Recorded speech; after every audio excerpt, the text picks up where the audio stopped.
Para el diseño de enlaces de comunicaciones inalámbricas, la orientación y la altura de las antenas es parte fundamental e importante para garantizar la calidad de la señal que llega del transmisor al receptor. Entre las consideraciones más importantes que se debe tener en cuenta para dicha altura se encuentran el alcance visual, la línea de vista y las zonas de Fresnel. El alcance visual entonces se refiere a la máxima distancia a la que pueden estar separados dos puntos antes de ser obstruidos por la curvatura terrestre, si se desea que se establezca entre ambos una comunicación en línea recta. Se puede determinar la distancia al horizonte mediante la siguiente ecuación. Distancia al horizonte va a ser igual a 3.61 por la raíz cuadrada de h, donde h es la altura de la antena.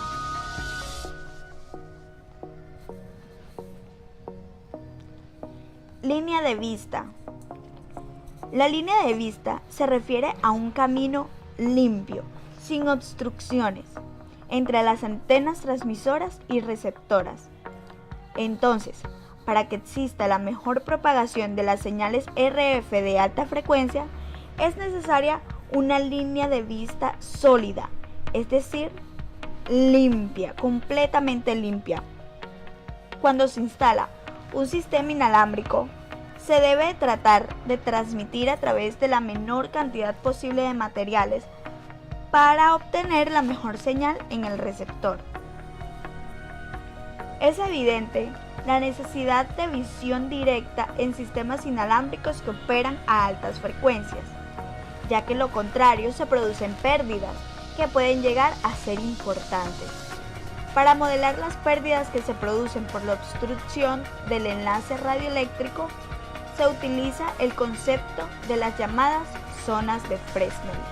La teoría de Fresnel simplemente establece que entre dos puntos, un punto A y un punto B, la totalidad de la señal recibida en el punto B, es decir, en nuestro receptor, incluye también las zonas que están cercanas, o sea, las zonas limítrofes o zonas aledañas a la línea directa. Algunas ondas viajan directamente desde A hasta B, mientras que otras lo hacen en trayectorias indirectas y llegan al receptor por reflexión. Al radio se debe dejar despejado alrededor de la línea de vista de un enlace de telecomunicaciones para reducir la interferencia causada por la reflexión de la onda por objetos cercanos.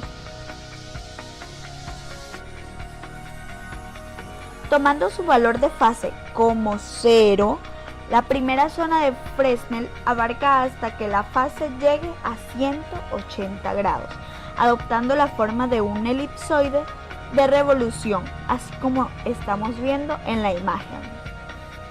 La segunda zona abarca hasta un desfase de 360 grados y es un segundo elipsoide que contiene al primero. Del mismo modo se obtienen las zonas superiores. La zona 1 es la que más afecta a la intensidad de la señal. La zona 2 afecta menos que la 1. La zona 3 afecta menos que la 2. Y así sucesivamente. Existe un número infinito de zonas, pero habitualmente se realizan los cálculos hasta la zona 3, porque pues a partir de ella el efecto de cancelación se hace despreciable, por la misma razón de la que a medida que se aumente la zona, afecta menos que la anterior. En la fórmula que tenemos en pantalla podemos hallar el radio de la primera zona en metros. En la práctica, no es estrictamente necesario que la zona esté completamente despejada.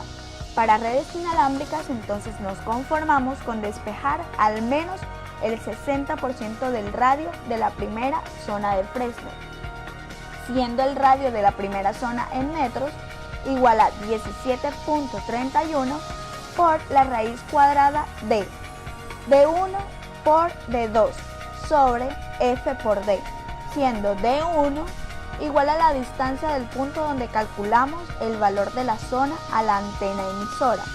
D2, distancia del punto donde calculamos el valor de la zona a la antena receptora. D, distancia total del enlace. Y F, frecuencia en megahertz. Pero, ¿cómo calculamos las zonas de Fresnel?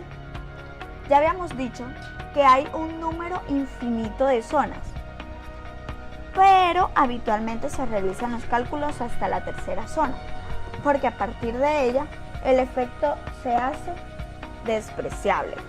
Entonces, las zonas de Fresnel va a ser igual a la raíz cuadrada de n por lambda por d1 por d2 sobre d1 más d2, donde n va a ser el número de la zona, es decir, 1, 2 y hasta 3. Lambda es la longitud de onda de la señal emitida.